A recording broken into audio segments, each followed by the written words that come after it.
দ্বিতীয় স্থান অধিকার করেছেন মোহাম্মদ সাইহান। তৃতীয় স্থান অধিকার করেছেন মোহাম্মদ সাইহান। পুরস্কার দিচ্ছেন হাজী রফিক সাহেব, উপদেষ্টা মাদ্রাসাতুল মাকতুম ঢাকা। পুরস্কার দিচ্ছেন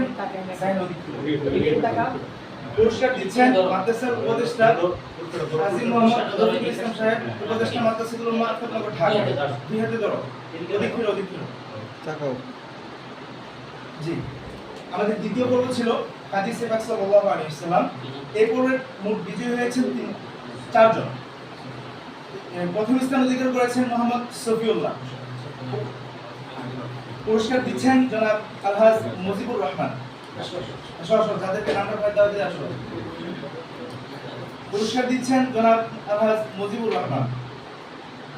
দ্বিতীয় স্থান অধিকার করেছেন মোহাম্মদ আব্দুর রহমান।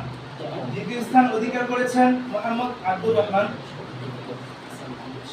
পুরস্কার তুলে দিচ্ছেন জনাব হাসান মাহমুদ সাহেব। পুরস্কার তুলে দিচ্ছেন জনাব মোহাম্মদ হাসান মাহমুদ সাহেব। তৃতীয় স্থান অধিকার করেছেন মোহাম্মদ হুজাইফা। তৃতীয় স্থান অধিকার করেছেন মোহাম্মদ হুজাইফা। পুরস্কার তুলে দিচ্ছেন জনাব মাহবুবুর রহমান, উপদেষ্টা মাদ্রাসাতুল মাকতুম ঢাকা। শান্তনুমূলক পুরস্কার পাচ্ছেন মোহাম্মদ ইয়াসির আরাফাত।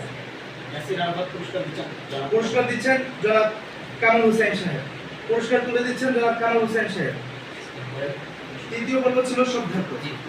এটা আমাদের কিতাব বিভাগের ছাত্রদের জন্য। এই পর্বের মোট বিজয়ী হয়েছেন তিনজন। প্রথম স্থান অধিকার করেছেন মোহাম্মদ তাওহিদুল ইসলাম। পুরস্কার তুলে দিচ্ছেন জনাব বাদরুল আলম সাহেব, বাদল সাহেব, উপদেষ্টা মাদ্রাসাতুল মাকতুম ঢাকা।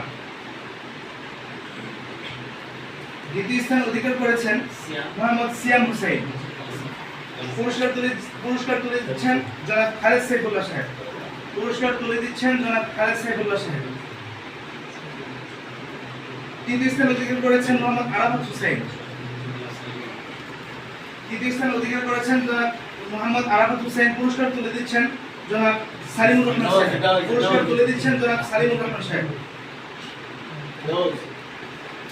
আমাদের চতুর্থ পর্ব ছিল বক্তৃতা। বক্তৃতার মোট বিজয়ী হয়েছেন তিনজন। প্রথম স্থান অধিকার করেছেন হাফেজ মোহাম্মদ আব্দুল্লাহ। প্রথম স্থান অধিকার করেছেন হাফেজ মোহাম্মদ আব্দুল্লাহ। পুরস্কার তুলে দিচ্ছেন